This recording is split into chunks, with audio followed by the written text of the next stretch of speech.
नमस्कार, आदाब। आप बहुत देर से बड़ी संख्या में यहाँ बैठे हैं, इसके लिए आपका हृदय से आभार व्यक्त करता हूँ, आपका शुक्रिया अदा कर रहा हूँ। आप आधा घंटा, मेरा आपसे अनुरोध है कि आप 2-3 घंटे से बैठे हैं, आधा घंटा बातचीत मत कीजिए, शांति से बात को सुनिए।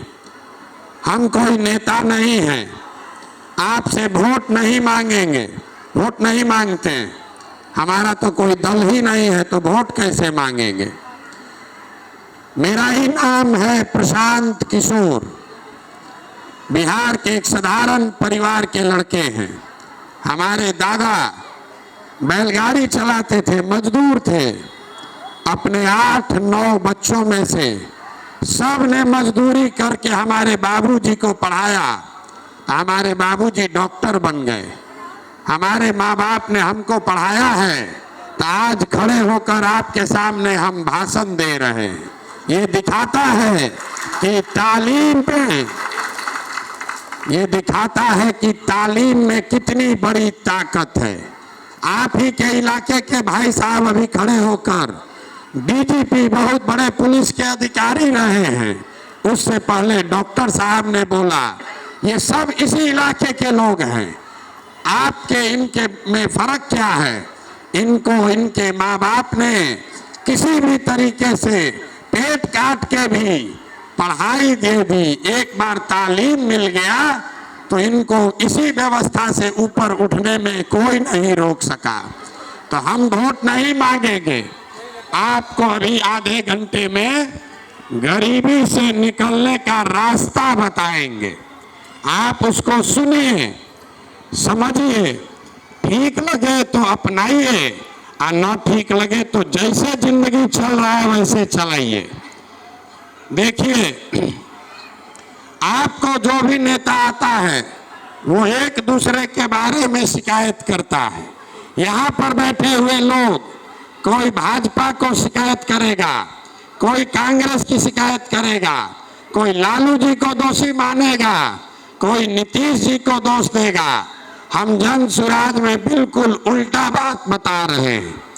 एक बार को मान लीजिए कि आपने जिसको भी वोट दिया, जिसने भी बिहार में शासन किया, सब ने अपने हिसाब से कुछ ना कुछ अच्छा किया। ये मान लीजिए कि 40 बरस के कांग्रेस के राज में कुछ ना कुछ अच्छा हुआ। ये भी मानिए कि लालू जी के राज में 15 बरस में गरीब को, सामाजिक तौर पर पिछड़े लोगों को आवाज मिल गई, सांप्रदायिक सौहार्द बना रहा। ये भी मानिए कि नीतीश के राज में बिजली सड़क का स्थिति सुधर गया। लेकिन अगर सबके बात को सही मान भी लिया जाए तो भी इस बात से कोई इनकार नहीं कर सकता है कि बिहार में, देश में सबसे गरीब, सबसे पिछड़ा, सबसे ज्यादा अशिक्षित, सबसे ज्यादा भुखमरी और बेरोजगारी वाला राज्य बिहार ही है।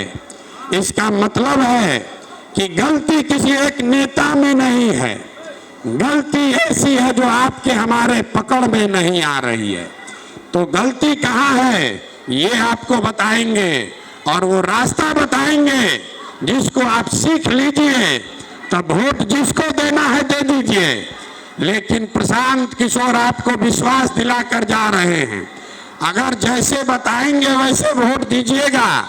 तब वोट चाहे लालू को दीजिए कि नीतीश को, आपके बच्चों के लिए पढ़ाई और रोजगार निश्चित तौर पर हो जाएगा। ये जन स्वराज की गारंटी है।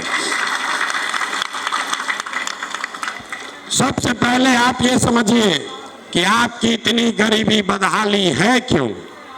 लोगों को लगता है कि नेता लोग हमको ठग रहा है इसलिए हम गरीब हैं। नहीं, इस्लाम में पैगंबर साहब ने बताया कि जिस कौम को अपने रहनुमाओं की समझ न हो उसके ऊपर जालिम हुक्मरानों को मुसल्लत कर दिया जाता है। ये बात प्रशांत किशोर नहीं बता रहे हैं, ये बात पैगंबर साहब ने बताई। जिस कौम को अपने रहनुमाओं की समझ न हो उसके ऊपर जालिम हुक्मरानों को मुसल्लत कर दिया जाता है। तो जो आपके आज हुक्मरान हैं वो अगर जालिम हैं, उनको आपके गरीबी से, आपके अनपढ़ बच्चे से, आपकी मजदूरी से फर्क नहीं पड़ता है, तो इसका मतलब है कि कहीं न कहीं आपसे अपने रहनुमाओं को चुनने में गलती हुई है। क्योंकि बात अगर पैगंबर साहब ने कही है तो उनकी कही हुई बात गलत नहीं हो सकती है। तो पहला बात मानिए कि आपसे, हमसे अपने रहनुमाओं को चुनने में गलती हुई है। दूसरी बात, उन्हीं पैगंबर साहब ने कहा कि जीवन में बिना जद्दोजहद के कुछ हासिल नहीं हो सकता है। आज समाज में आप और हम जद्दोजहद नहीं करना चाहते हैं। ये सोच रहे हैं कि कोई ऊपर से आ जाए और हमारा जीवन सुधार दे, कोई आ जाए भ्रष्टाचार खत्म कर दे, कोई आ जाए हमारे बच्चों को पढ़ा दे। ये संभव नहीं है। अगर आपके अपने बच्चों को पढ़ाना है तो आपको जद्दोजहद करनी पड़ेगी। अगर आपको अपनी स्थिति सुधारनी है तो आपको जद्दोजहद करना पड़ेगा। कोई आपका कोई रहनुमा आकर आपका जीवन सुधारने वाला नहीं है। कुछ लोग कह रहे हैं कि प्रशांत किशोर का हाथ मजबूत कीजिए। हम आपको कैमरे पर कह रहे हैं, एक प्रशांत किशोर को छोड़िए, अगर 10 प्रशांत किशोर आ जाएंगे तब भी आपका जीवन नहीं सुधरेगा। जब तक आप नहीं सुधरिएगा, जब तक आप अपने बच्चों के लिए नहीं खड़ा होइएगा, तब तक कोई आपको नहीं सुधार सकता है। अब आपको हम बताएंगे कि दुनिया में जो विद्वान लोग हैं उन्होंने गरीबी से निकलने का क्या रास्ता बताया है। देखिए, दुनिया में जितने विद्वान हैं उन्होंने बताया गरीबी से निकलने का 3 रास्ता है। तीनों रास्ता है गरीबी से निकलने का। पहला रास्ता है पढ़ाई। आपके इस्लाम में भी कहा गया है बिना पढ़ाई के कुछ नहीं हो सकता है, जो पढ़ नहीं सकता है। दूसरा रास्ता है जमीन। अगर आप पढ़े लिखे नहीं हैं, आपके पास जमीन हो तो खेती किसानी करके भी आपकी गरीबी खत्म हो सकती है। और तीसरा रास्ता है पूंजी। अगर आपके पास पैसा हो, पूंजी हो, आप पढ़े लिखे नहीं हैं, आपके पास जमीन भी नहीं है, लेकिन अगर पैसा पूंजी हो तो कोई ना कोई छोटा मोटा रोजी रोजगार, दुकान व्यापार करके आप अपना जीवन सुधार सकते हैं। तो गरीबी सुधारने के 3 रास्ते, पढ़ाई, जमीन और पूंजी। अगर पढ़ाई होगा तब नौकरी मिलेगा, जमीन होगी तो खेती कीजिएगा, और पैसा पूंजी होगा तो रोजी रोजगार व्यापार कीजिएगा। बिहार में, अररिया में, अपने गांव पंचायत में आप ध्यान से देखिए, यहाँ रहने वाले ज्यादातर लोगों के पास ये तीनों में तीनों चीज नहीं है। यहाँ जितने लोग आप बैठे हैं, ज्यादातर लोगों के बच्चों के पास पढ़ने की व्यवस्था नहीं है। जो गरीब है उसका बच्चा पढ़ने जाता है, वो पढ़ नहीं रहा है, स्कूल में गया, खिचड़ी खाया, घर चला आया। आप में से कुछ लोग हैं जो अपने बच्चों को प्राइवेट स्कूल में पढ़ा रहे हैं, कोचिंग ट्यूशन दिलवा रहे हैं, आपके बच्चों को भी नौकरी नहीं मिल रही है। ऐसा क्यों? ऐसा इसलिए कि स्कूल आप भले प्राइवेट में पढ़ा दीजिए, कॉलेज उसको सरकारी में ही जाना पड़ेगा। तो जो व्यवस्था बिहार में है, स्कूल में खिचड़ी बंट रहा है और कॉलेज से डिग्री बंट रही है, पढ़ाई दोनों में कहीं नहीं हो रहा है। यही वजह है। अब एक आंकड़ा देंगे, याद रखिए, बिहार में रहने वाले 100 में 2 आदमी, याद रखिए, 100 में सिर्फ 2 आदमी को सरकारी नौकरी है, क्योंकि किसी ने बढ़िया पढ़ाई नहीं किया तो नौकरी मिलेगा कैसे। 100 में 98 आदमी के पास नौकरी नहीं है। दूसरा रास्ता हमने बताया जमीन का, खेती का। मान लीजिए आप नहीं पढ़े, खेती से आपका जीवन क्यों नहीं सुधरा? यही खेती करके पंजाब में, हरियाणा में लोग इतना पैसा कमा लिया कि पूरा बिहार से लड़के जाकर पंजाब में मजदूरी कर रहे हैं। आपका खेती से जीवन क्यों नहीं सुधरा? वो इसलिए कि बिहार में रहने वाले 100 में 60 आदमी के पास, याद रखिए, 100 में 60 आदमी के पास एक धूर जमीन है ही नहीं, तो बेचारा खेती करेगा कैसे? आज जो 40 आदमी बच गया जिसके पास जमीन है, उस 40 में 35 आदमी ऐसा है जो 2 बीघा से कम का खेती करता है। आप अररिया में देख लीजिए, अपने पंचायत प्रखंड में देखिए, इक्का दुक्का लोग ही ऐसे हैं जो 5 बीघा, 6 बीघा, 10 बीघा का खेती करता है। ज्यादातर लोग 2 बीघा से कम का खेती करता है। तो जो बिहार में खेती है, ये कमाने का जरिया नहीं है, ये खाने का जरिया है। खेती करने वाला आदमी अपना, अपने बाल बच्चे का पेट भर लेगा, नून तेल साड़ी कपड़ा का जुगाड़ कर लेगा। लेकिन अगर खेती करने वाले के घर में कोई नौकरी नहीं कर रहा है, कोई बिजनेस व्यापार नहीं है, और उसके घर में बेटी का ब्याह लग जाए, कोई बीमार पड़ जाए, तो 1-2 कट्ठा जमीन बेचे बगैर उसका उपाय नहीं है। तो यहाँ पर रहने वाले ज्यादातर लोगों के पास पढ़ाई और नौकरी नहीं, खेती, जमीन और खेती से कमाई का रास्ता नहीं। तो एक रास्ता बचा पैसे का, व्यापार का।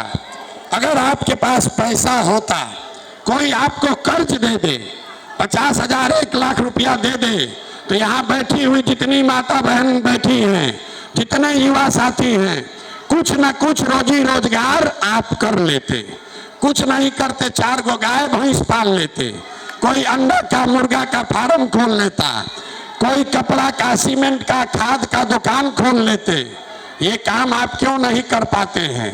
वो इसलिए कि बिहार में रहने वाला, ये भी याद रखिए, 3 गो बात बताएंगे अंतिम। 100 आदमी में 80 आदमी दिन में 100 रुपया भी नहीं कमा रहा है। दिन में 100 रुपया भी आप नहीं कमाते हैं। तो इस महंगाई के जमाने में अगर आप 100 रुपया भी नहीं कमाते हैं तो खाइएगा क्या, बच्चे को क्या खिलाइएगा, और रोजी रोजगार व्यापार के लिए पैसा पूंजी कहां से लाइएगा? यही कारण है कि आप वोट जिसको देना है दे दीजिए। सरकार चाहे सड़क बना दे कि बिजली ला दे, सरकार आपको सिलेंडर दे दे कि 4 किलो अनाज दे दे, आपका गरीबी खत्म नहीं होगा। आज तक हुआ? सरकार तो सड़क बना दिया, सरकार आपको 4 किलो अनाज दे दिया, आपको 400 रुपया भीख का पेंशन दे रहा है, लेकिन आपकी गरीबी नहीं खत्म हुई।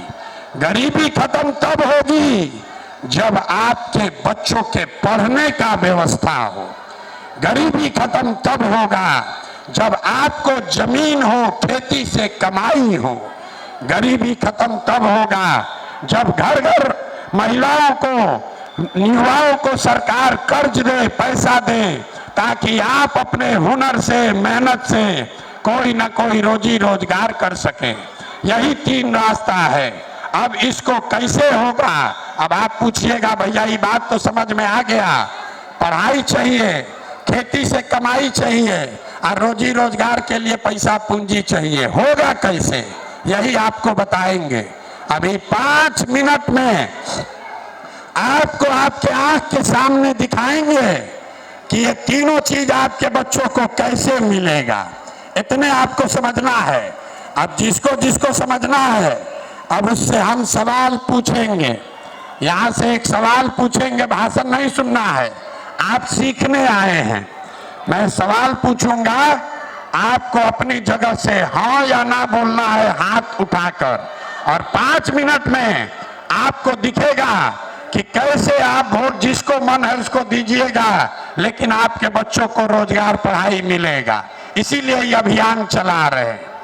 तो जितने लोग आप यहाँ आए हैं, सब आदमी जरा सोच के बताइए, आपके गांव पंचायत में और कुछ हो या न हो, आप सभी के बच्चों के तालीम के लिए, अच्छी पढ़ाई के लिए अच्छी व्यवस्था होनी चाहिए कि नहीं होनी चाहिए?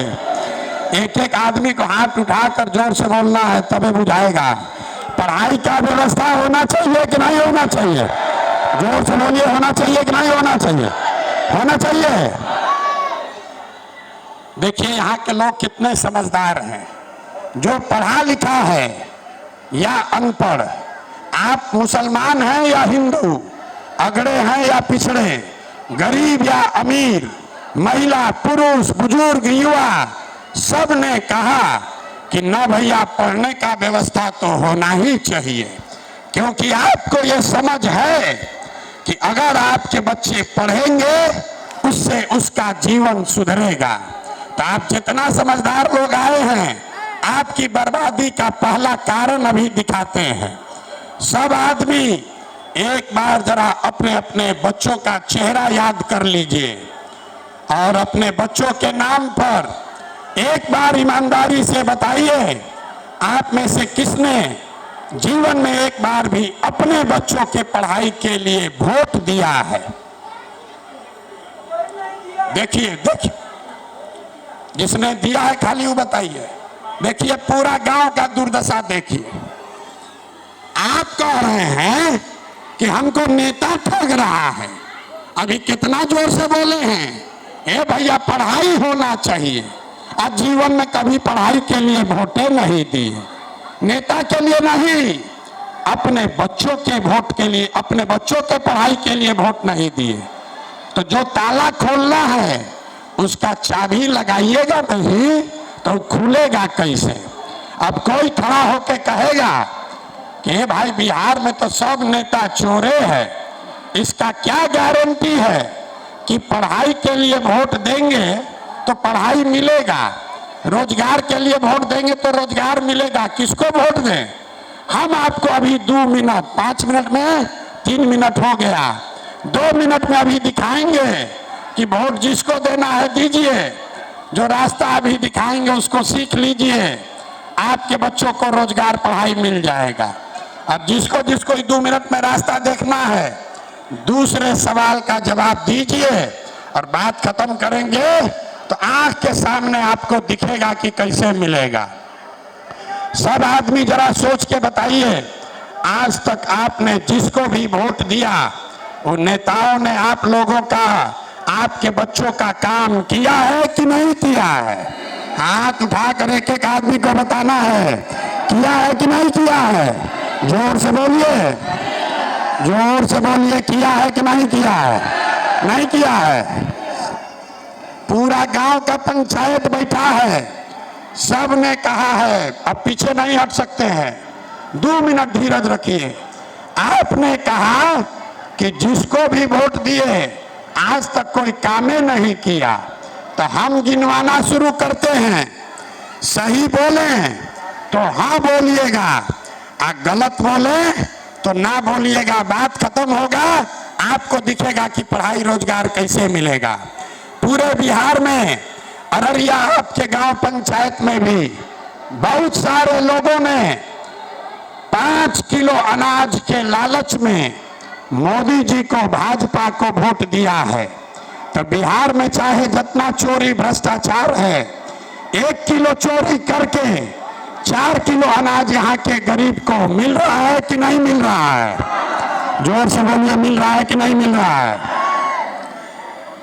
आपने, हमने चुनाव के सब लोग एक साथ रहता है, लेकिन चुनाव के समय लोगों ने कहा हिंदू मुसलमान सारे हिंदू एक हो जाओ, अयोध्या में राम मंदिर बनाने के लिए वोट दो। सब हिंदू लोग बोले कि भैया खाएं चाहे मत खाएं, लड़का बेरोजगार रहे चाहे अनपढ़, अयोध्या में पहले राम मंदिर बनना चाहिए। राम मंदिर बनाने के लिए पूरा हिंदुस्तान से हिंदुओं ने एक साथ वोट किया भाजपा को। तो आपके गांव में फैक्ट्री नहीं लगा, स्कूल अस्पताल नहीं बना, लेकिन अयोध्या में राम का मंदिर बना है कि नहीं बना है? आपने हमने वोट दिया नीतीश कुमार को, कई लोगों ने बिहार में बिजली का दशा सुधारने के नाम पर।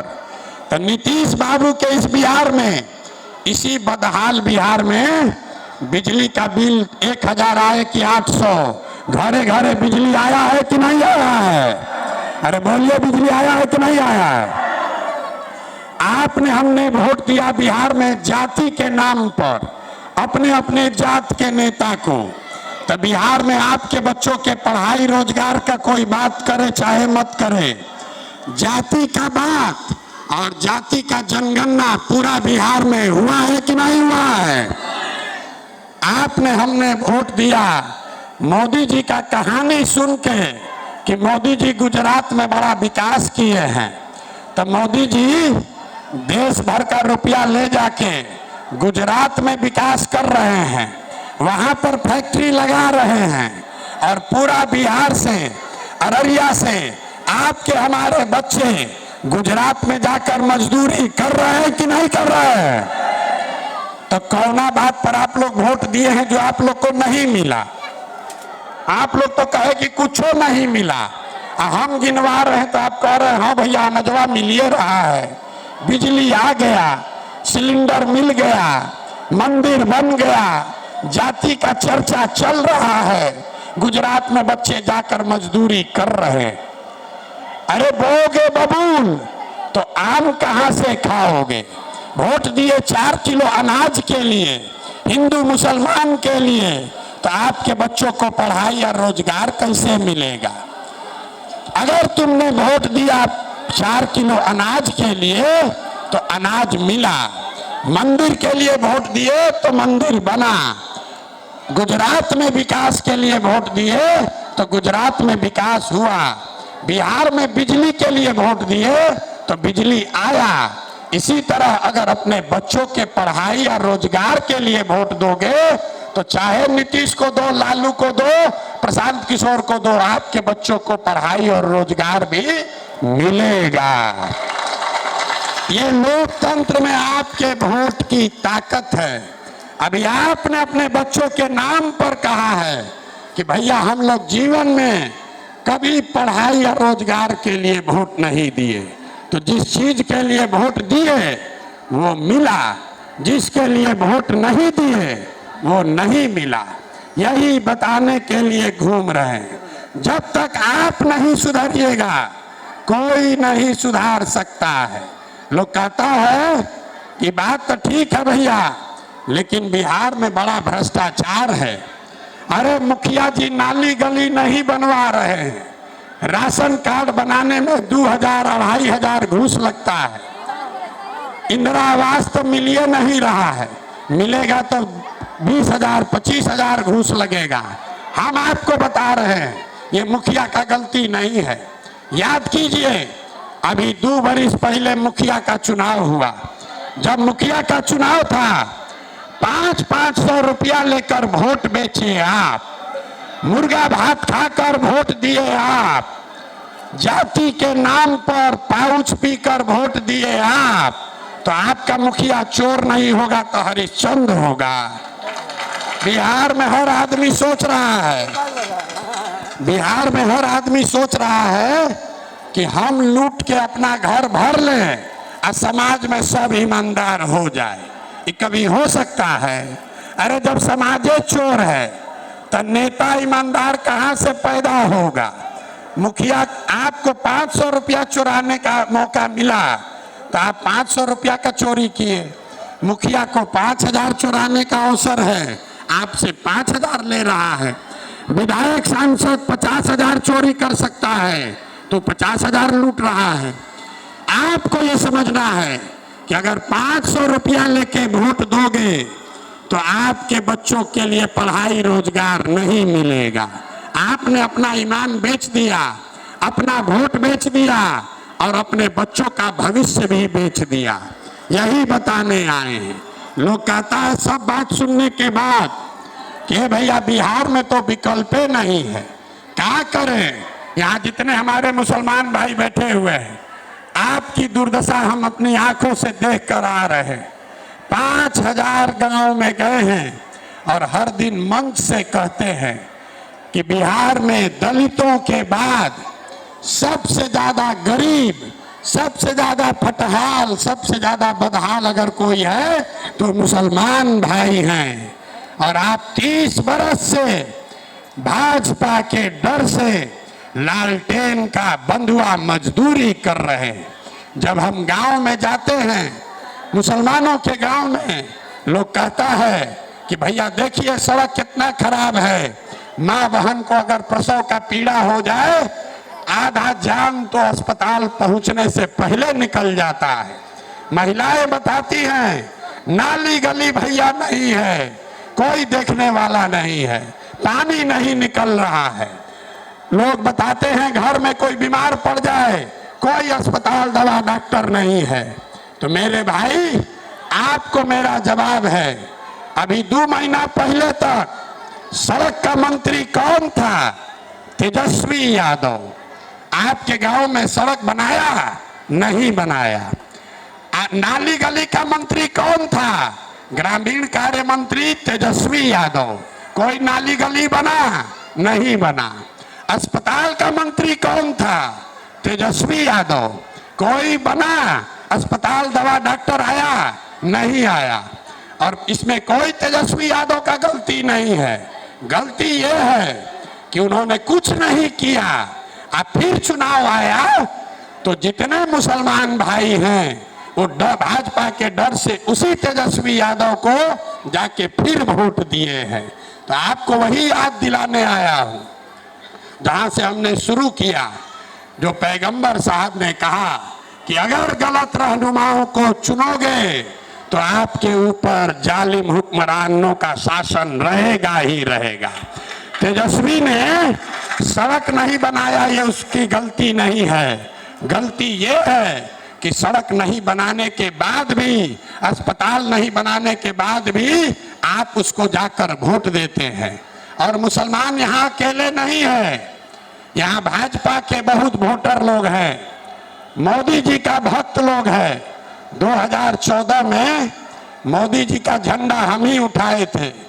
तब बिहार यूपी में मोदी को लोग नहीं जानते थे, आधा आदमी भी मोदी नहीं जानता था। लोग सुशील मोदी को जानते थे, नरेंद्र मोदी को नहीं जानते थे। और आज हमको कहता है कि भैया काहे के लिए कर रहे हैं? दिल्ली में मोदी जी ठीक हैं, आप बिहार को सुधारिए। तो यहाँ जितने भाजपा के समर्थक हैं, मोदी जी के भक्त हैं, आपने देखा मुसलमानों की हालत। अब आपको भी एक चुनौती देकर जा रहे हैं। एक छोटा सा काम आप लोग मोदी जी के लिए कीजिए। पिछले 10 साल से मोदी जी प्रधानमंत्री हैं। आपने, हमने झोला में भर के, बोरा में भर के उनको वोट दिया है। 10 बरस में मोदी जी ने बिहार के लिए कुछ किया या नहीं किया, इस बात को छोड़ दीजिए। मोदी जी के प्रधानमंत्री बनने से बिहार के युवाओं को रोजगार मिला कि नहीं, इसको भी छोड़ दीजिए। 10 बरस में मोदी जी ने बिहार के विकास के लिए अगर एक बैठक किया हो, काम नहीं, एक बैठक किया है, इसका प्रमाण हमको दिखाइए। हम कल से जन सुराज बंद करके मोदी जी का ही झंडा लेकर घूमेंगे। जिस नेता ने 10 बरस में आपके और आपके बच्चों के भविष्य के लिए एक बैठक नहीं किया, उसको 40 में 39 MP हम लोग जिता कर भेजे हैं। अब फिर इस बार जिता दिए तो आपका हमारा जीवन कैसे सुधरेगा? यही बात आपको बार बार बता रहे हैं। आप कह रहे हैं कि नेता का गलती है, हम कह रहे हैं कि नेता का गलती है। एक बार आपको ठगा, 2 बार आपको ठगा, अगर आप 50 बरस से ठगे जा रहे हैं, इसका मतलब है कि कहीं ना कहीं गलती आप में है। आप ये कह रहे हैं और भैया हमको ठगो, जात के नाम पर ठगो, हिंदू मुसलमान के नाम पर ठगो। आधा आदमी लालू के डर से भाजपा और भाजपा के डर से लालू, यही काम करते करते आपने, हमने 2 पीढ़ी बिहार की बर्बाद कर दी। इसीलिए हम आए हैं और ये जन सुराज की व्यवस्था बना रहे हैं। दल नहीं बनाए हैं। 2 तारीख को जन सुराज दल बनेगा। लेकिन जब वो दल कर हमने पूछा कि जब ये जन सुराज बने जनता का राज आ जाए तो सरकार को क्या करना चाहिए। तो लोगों ने जो 3 बात बताई है, पहले 1 साल में क्या होना चाहिए आपके सामने रखेंगे। आप वोट देकर हाथ उठाकर बताइए वो ठीक है कि नहीं। जन सुराज का पहला संकल्प है कि जब ये व्यवस्था बनेगी 2025 में, तो नाली गली बने चाहे मत बने, स्कूल अस्पताल जब सुधरेगा तब सुधरेगा, लेकिन साल भर के अंदर आपके घर के लड़के, जितने लड़के बाहर गए हैं मजदूरी करने और जो बच्चे यहाँ पढ़ लिख कर बेरोजगार बैठे हैं, उनको नौकरी हो चाहे न हो, सभी के लिए कम से कम 10 से 12 हजार रुपया के रोजी रोजगार का व्यवस्था यहीं बिहार में करके दिया जाएगा। दूसरा संकल्प लोगों ने बताया कि भैया और कुछ हो या ना हो, 15 साल से कम उम्र के हर बच्चे के बढ़िया तालीम की व्यवस्था, बिल्कुल फ्री में बढ़िया तालीम की व्यवस्था के लिए हर प्रखंड में कम से कम 5 विश्व स्तरीय विद्यालय बनाए जाए, ताकि गरीब से गरीब का बच्चा भी बढ़िया पढ़ाई कर सके। और तीसरी बात लोगों ने कहा कि 60 बरस से ज्यादा उम्र के जितने साथी हैं, महिला पुरुष, आज बिहार सरकार उसको 400 रुपया का भीख दे रहा है। तो जन सुराज ने तय किया है कि 25 में जब यह व्यवस्था बनेगी तो 60 साल से ज्यादा उम्र के हर महिला पुरुष को कम से कम 2000 रुपया मासिक पेंशन का व्यवस्था जरूर कर दिया जाएगा। अब आपको बताना है कि आपको 4 किलो अनाज चाहिए कि अपने बच्चों के लिए रोजगार चाहिए। हाथ उठाकर बोलिए जोर से, 4 किलो अनाज चाहिए कि बच्चों के लिए रोजगार चाहिए। अपने जाति का नेता चाहिए कि अपने बच्चों के लिए पढ़ाई चाहिए। जोर से बोलिए, जाति की पढ़ाई। आपको लालू नीतीश मोदी का राज चाहिए कि जनता का राज चाहिए। जिसको लालू चाहिए लालू बोलिए, और जिसको मोदी चाहिए मोदी बोलिए। झूठ बोलिएगा फिर पकड़ लेंगे, गड़बड़ा जाएगा। सोच के बोलिए, लालू नीतीश मोदी का राज की जनता का राज। और जितना आदमी नहीं बोल रहा है, ये सब जाके जात पैसा के नाम पर हम लोग के पीठ में छुरा घोपेगा वोट के दिन। अभी चुपचाप बैठा है, अब वोटवा के दिन फिर जाके जात पात हिंदू मुसलमान में बांट के हम लोग के बच्चों को बर्बाद करेगा। फिर अंतिम बार पूछ रहे हैं, लालू नीतीश मोदी का राज की जनता का राज। तो जनता के राज का 2 ही सूत्र है। जिन लोगों ने, जिन नेताओं ने आपके बच्चों को ठगा है, उनको अनपढ़ और मजदूर बनाया है, वोट दीजिए चाहे मत दीजिए, वोट किसी को दे दीजिए, लेकिन जिन लोगों ने, नेताओं ने आपके बच्चों को अनपढ़ मजदूर बनाया है, उनको वोट मत दीजिएगा। और दूसरा रास्ता, वोट किसको देना है? वोट उसको देना है जो हमारे बच्चों के लिए पढ़ाई और रोजगार का व्यवस्था करे। ना जात पर देना है, ना धर्म पर देना है, ना लालू के डर से भाजपा को देना है, ना भाजपा के डर से लालू को देना है। एक बार अपने बच्चों के लिए वोट देना है, यही जन सुराज का संकल्प है। अब एक हम नारा लगाकर खत्म करेंगे। मैं बोलूंगा जय बिहार, आप सबको बोलना है जय जय बिहार, जय बिहार। यहाँ के आदमी में हाथ में दम है।